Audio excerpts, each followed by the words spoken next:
Assalamualaikum warahmatullahi wabarakatuh.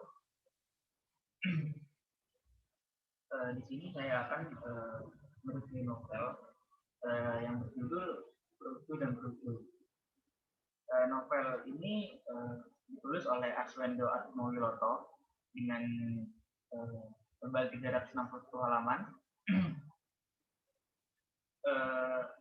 Di sini novel ini termasuk karya sastra pada tahun 90-an karena novel ini ada pada tahun dicetak pada tahun 1993. Sebelum itu saya akan menjelaskan mengenai apa sih ciri-ciri novel pada tahun 90-an, yakni kecenderungan dominan dari penyairnya yaitu lebih menyodorkan unsur karakteristik di antara kerumunan tema-tema sosial yang menghinggapi generasi penyair 90-an. Jadi kebanyakan itu unsur tema-tema sosial pada tahun 90 itu. Lalu yang kedua, semakin banyak karya-karya sastra yang diterbitkan tanpa ketakutan apapun, seperti novel Beruju dan Beruju ini. Lalu yang ketiga, ditandai dengan banyaknya roman percintaan. Yang keempat, mulai memunculkan masalah gender. Lalu yang kelima, mulai muncul sastrawan wanita yang menonjol. Saya akan menjelaskan isi dari novel tersebut. Ini yang Beruju, ini kan ada pemeran Beruju dan Beruju. Nah, di sini Beruju adalah seorang pengangguran karena keadaan, karena bengkel tempatnya harus kena gusur dan pemilik bengkel tidak berniat membuka bengkel baru. Beruju mengirim kembali istrinya Wisuni untuk kembali ke desanya daripada harus bertahan hidup di Jakarta tanpa uang tabungan sama sekali. Sebelum saya lanjutkan, di sini saya tekankan bahwa yang saya jelaskan di sini yakni mengenai novel ini mengenai hukum di Indonesia pada tahun 90-an. Baik, saya lanjutkan. Projo, Sabdono Projokusumo, nama lengkapnya, adalah seorang bankir yang terkena kasus korupsi dan harus menjalani hukuman 10 tahun penjara. Tuh. Lalu ada nama Zul. Zul adalah sahabat Projo yang berniat untuk membebaskan Projo dengan menukarnya dengan Projo. Tanpa sepengetahuan siapapun, misalkan istri Projo yang bernama Elo Fitri alias Lil. Beruju bersedia menerima tawaran Zul karena Zul berjanji memberikan imbalan berapapun yang diminta oleh Beruju. Beruju mempunyai kesamaan fisik dengan Beruju. Dandanan Beruju diubah sedemikian rupa sehingga menyerupai Beruju. Beruju juga mempelajari segala hal tentang kehidupan dan kebiasaan Beruju. Dan dengan perencanaan Zul yang matang, akhirnya Beruju sudah bertukar tempat dengan Beruju. Beruju yang berada di dalam penjara seakan menjadi raja, berbeda sekali dengan kehidupan yang sebelumnya. Semua narapidana dan sipir yang sangat menghormatinya dan melindunginya. Kehidupan Beruju di penjara bahkan lebih mewah daripada kehidupannya di luar penjara. Nah, dari sini bisa dilihat bahwa hukum di Indonesia ini, apalagi tahun itu, yakni bahwa orang-orang besar seperti koruptor itu hukumannya lebih nyaman daripada hukum daripada narapidana yang kecil seperti itu. Di penjara si Projo tidak pernah kekurangan uang, persediaan uangnya nggak pernah habis. Zul mengaturnya dengan sangat sempurna. Di dalam hati Projo sangat merindukan istrinya yang bernama Wisuni.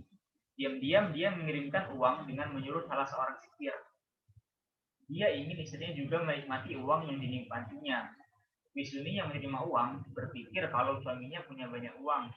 Akhirnya dia kembali ke kontrakan yang sebelumnya pernah ditempati bersama Beruju dan menunggu Beruju menjemput. Sementara itu Beruju di dalam penjara. Projo melakukan penyamaran untuk menemui istrinya dan menyelidiki istrinya. Istri Projo. Projo menganggap Lil melakukan perselingkuhan dengan Pak Syam.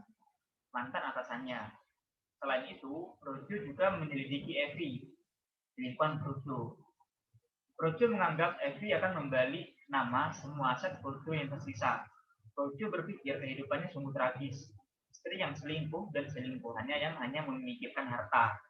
Padahal di depan Projo, mereka berdua seolah mencintai Projo dengan seluruh hati. Di sini bisa dijadikan bukti kalau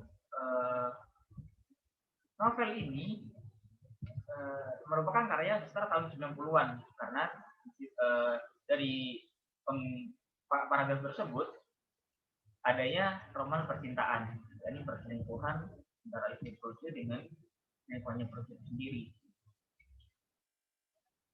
Lalu saya lanjutkan, di saat melakukan penyamaran, Projo mendengar kalau istri Projo datang ke Jakarta.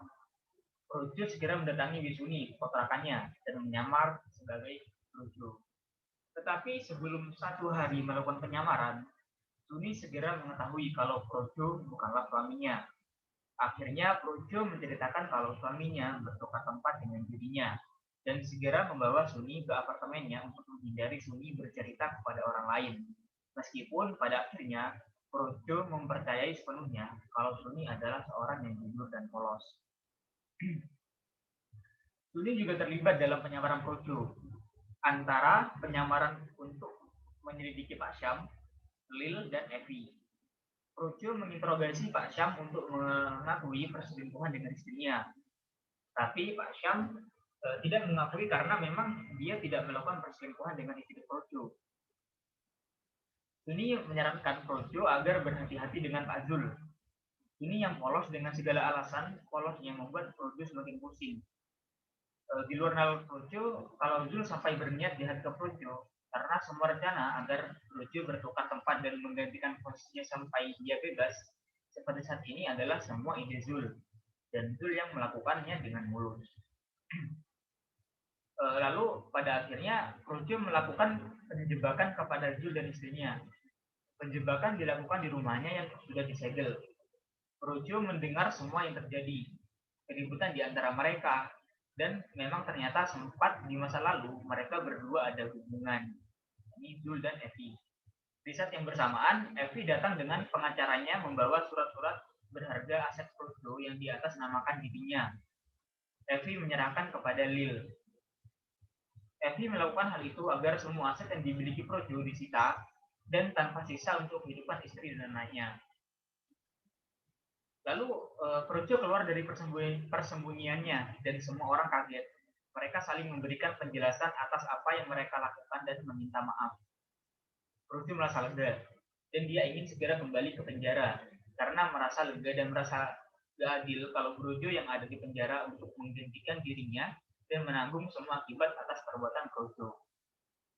Projo meminta Zul untuk mengatur semuanya.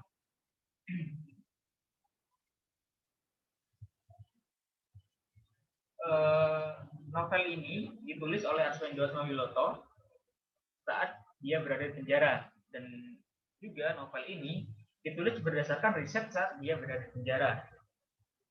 Pembelajaran yang didapat setelah membaca novel ini adalah tentang kesederhanaan, kepercayaan, dan tentu saja kita bisa menilai bagaimana hukum di Indonesia seperti yang saya jelaskan sebelumnya. Terima kasih. Wassalamualaikum warahmatullahi wabarakatuh.